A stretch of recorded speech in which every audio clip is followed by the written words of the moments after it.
मेरा नाम अपूर्व है और मैं जा रहा हूँ भारत के जंगलों को एक्सप्लोर करने ईगल सफारीज के साथ। और मैं आपको दिखाऊंगा कि वहाँ के सफारीज का एक्सपीरियंस कैसा होता है। ईगल सफारीज द्वारा ऑर्गेनाइज इस सीरीज में मैं ऐसे ऐसे जंगलों में जाने वाला हूँ जहाँ मैं पहले कभी नहीं गया।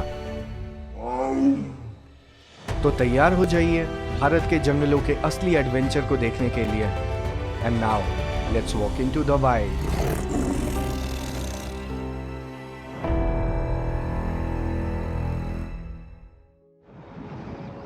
स्वागत है आप लोगों का एक नए सफारी डेस्टिनेशन पे।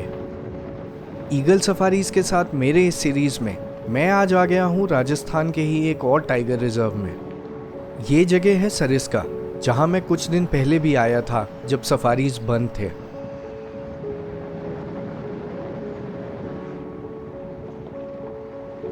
मैं यहाँ रुक रहा हूँ इस लग्जरी रिजॉर्ट में जिसका नाम है रतन विलास।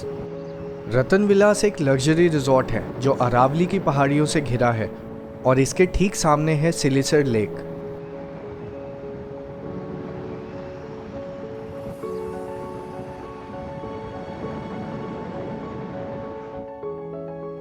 मेरी सफारी कल सुबह से है और आज मेरे पास टाइम है इस रिजॉर्ट को अच्छे से एंजॉय करने का।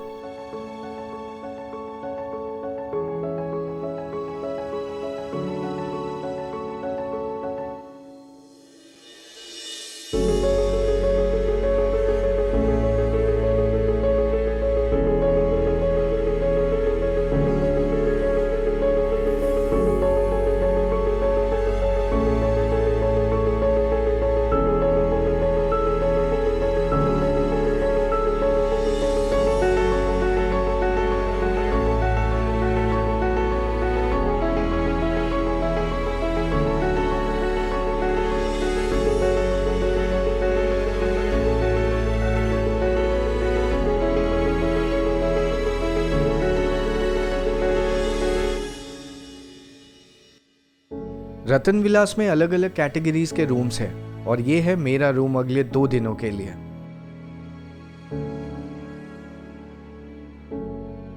रूम में आपको सारी सुविधाएं मिल जाएंगी, लेकिन मेरे लिए सबसे स्पेशल है इस रूम से व्यू।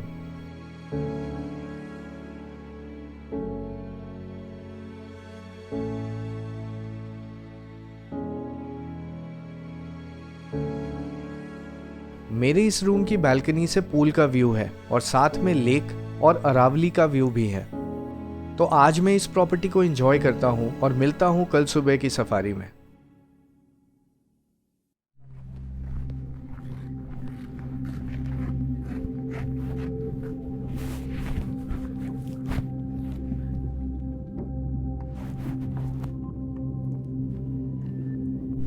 अभी सुबह के 6:30 बजे हैं और मैं जा रहा हूं अपनी पहली सफारी पे।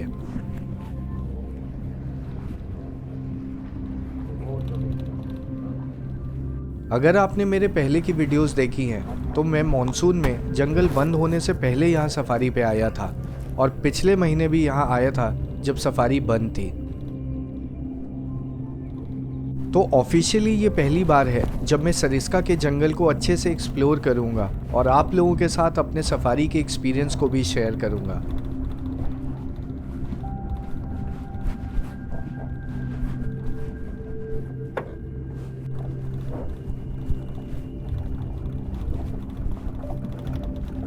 वैसे तो मैंने सरिस्का के पहले भी वीडियो बनाई है और अभी रणथंभौर से भी सफारी करके आ रहा हूँ।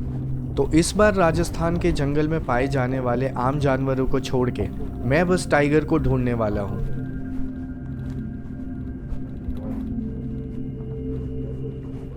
सरिस्का में मुझे आज तक कभी टाइगर नहीं दिखा और ये ट्रिप मेरे लिए एक पर्सनल चैलेंज है जहाँ मुझे सरिस्का में टाइगर को देखना ही है। अभी हम सीधा जोन 1 में आ गए हैं और यहाँ एक वाटर होल को चेक कर रहे हैं जहाँ 2 टाइगर्स की मूवमेंट होती है। एक है ST9 जो एक फीमेल है और उसकी पूंछ कटी हुई है, और दूसरा है ST21 जिसको युवराज के नाम से जाना जाता है।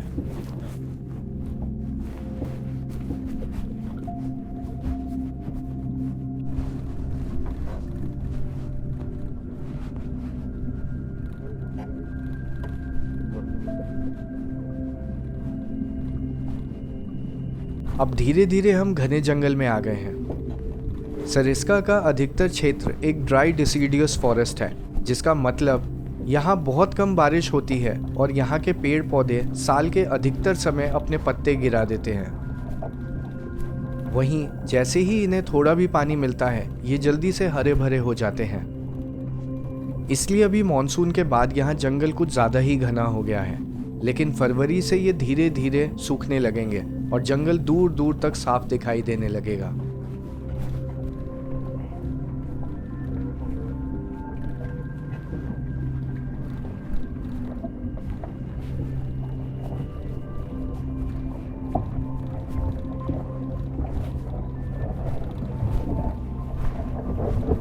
इतने घने जंगल में बिना किसी अलार्म कॉल या पंजे के निशान के बिना टाइगर को ढूंढ पाना बहुत कठिन है।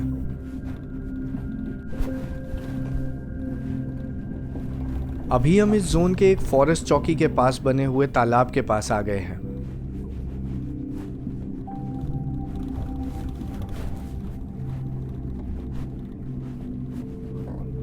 लेकिन यहाँ अभी कोई भी टाइगर नहीं है और चारों ओर सन्नाटा है।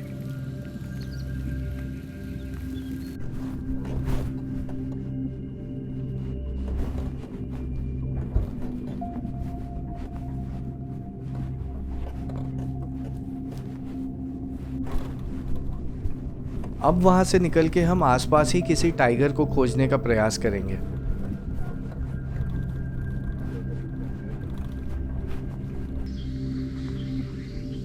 आगे जाते ही हमें लंगूर की अलार्म कॉल सुनाई दी और किसी मरे हुए जानवर की दुर्गंध भी आ रही है। लेकिन इतने घने जंगल में टाइगर को देख पाना तो दूर, हमें वो लंगूर भी नहीं दिख रहा है।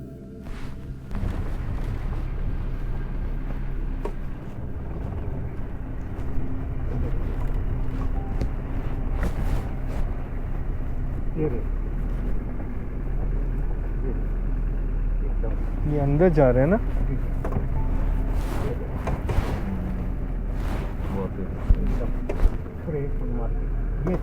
तो इधर वापस जाते हुए लेकिन ये तो इस डायरेक्शन में तो इधर अंदर था ना, वही है। ये मोटरसाइकिल तो हमें बाघ के पंजे का निशान तो मिल गया, जो देखने में अभी थोड़ी देर पहले का ही लग रहा है।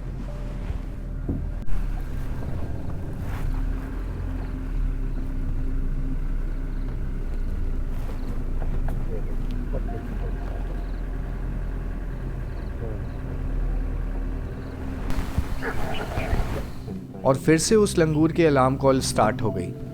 तो समझ में ये आ रहा है कि सामने इन घनी झाड़ियों में ही किसी टाइगर ने शिकार किया है और हो सकता है उसको वहां खा रहा हो, जिसको देख के लंगूर कॉल दे रहा है।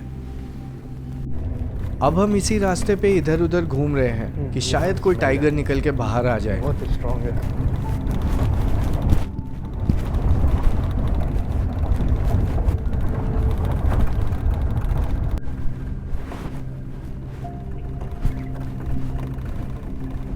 और हम फिर से उस पानी के तालाब को चेक करने आ गए, क्योंकि जब कोई टाइगर शिकार करता है तो उसको देखने का सबसे अच्छा अवसर पानी के पास ही होता है। एक ठीक ठाक आकार के शिकार को टाइगर 2 से 3 दिनों तक खाता है और उसका बस एक ही काम होता है, सबसे पास वाले पानी के तालाब पे पानी पीने जाना। लेकिन यहाँ अभी भी एकदम शांति है और कोई अलार्म कॉल नहीं है। अब हम वहां से फिर से निकल के शिकार वाली जगह पे जा रहे हैं। आज अगर टाइगर का दिखना हमारे भाग्य में होगा तो या तो उसी शिकार वाली जगह पे या फिर उस तालाब पे।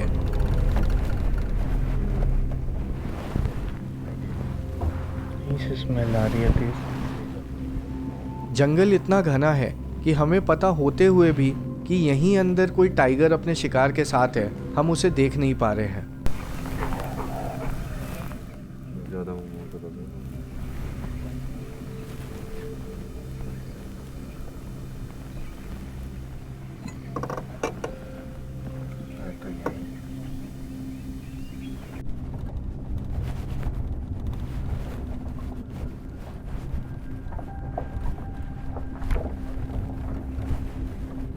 अभी इस एरिया में बस हमारी ही इकलौती जिप्सी है, तो हमें बार बार उस तालाब को चेक करने भी जाना पड़ रहा है।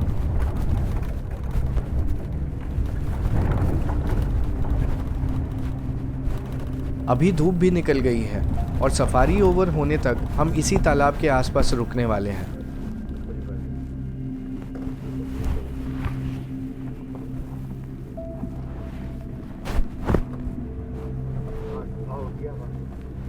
तालाब के दूसरी ओर फॉरेस्ट डिपार्टमेंट द्वारा एक छोटा सा वाटर होल बनाया गया है, जिसको हम चेक करने जा रहे हैं।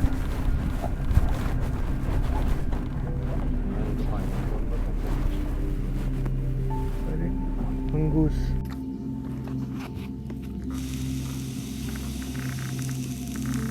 वहीं पास में ये नेवला हमें देख के सतर्क हो गया है और अपने 2 पैरों पे खड़े होके हमें देख रहा है।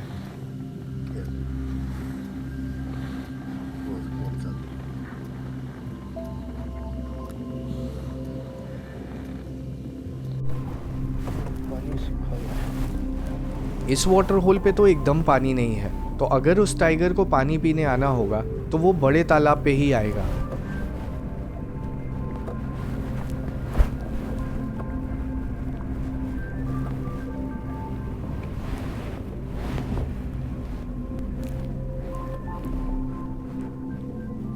नीचे नहीं उतार ले।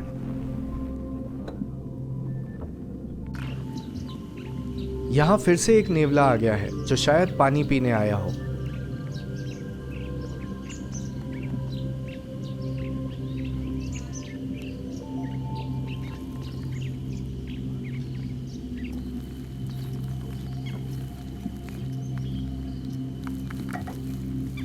और बहुत देर तक वेट करने के बाद एक अकेला हिरन यहाँ निकल के आ गया है। अभी हम यहाँ अकेले हैं और अगर कोई टाइगर आसपास होगा तो ये हिरन हमें उसे ढूंढ पाने में मदद कर पाएगा।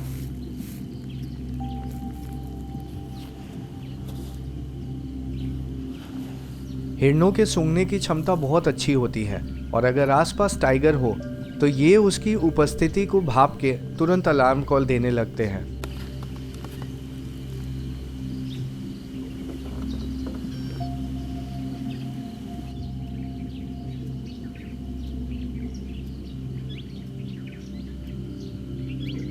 अब धीरे धीरे हमारे मॉर्निंग सफारी का टाइम ओवर हो रहा है और हमें जल्द ही यहाँ से निकलना होगा।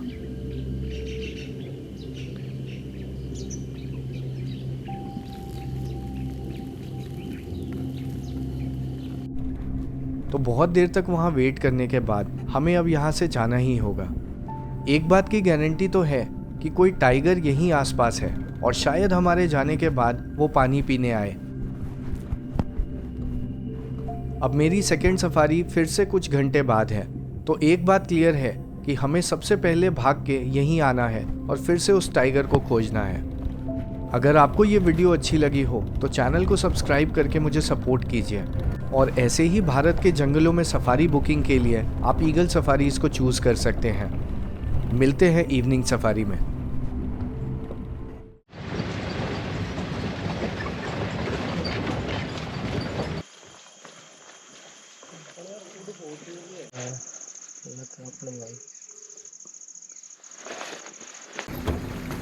सर मैं एक बार आगे और अंदर जाऊँगा।